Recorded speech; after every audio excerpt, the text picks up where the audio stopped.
Kelly, Councilman Jack Young says he isn't trying to beat up on Commissioner Batts, but he does call his strategy so far inefficient. And now he's calling on Commissioner Batts to come and answer questions in front of the entire council and the people in the city he serves.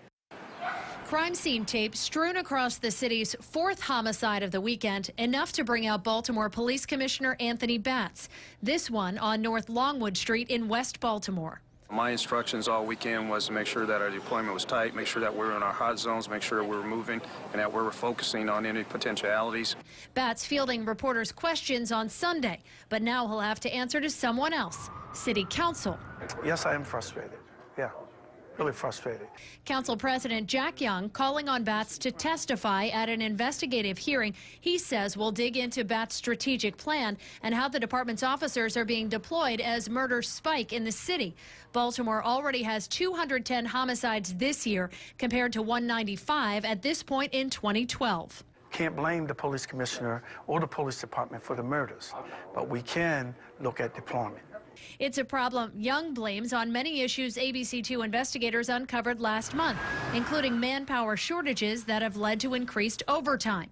ABC2 investigators found all police overtime spending topped $30 million last year, with more than 200 officers making at least $35 grand solely in OT.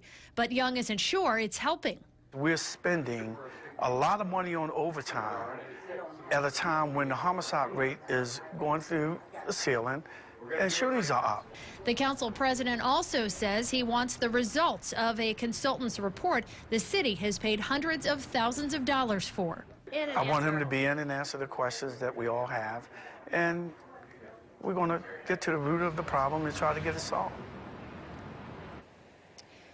Councilman Young already has a meeting set up with Commissioner Batts and those consultants. That's happening on Wednesday. As for that investigative hearing, that's now been scheduled for the 25th.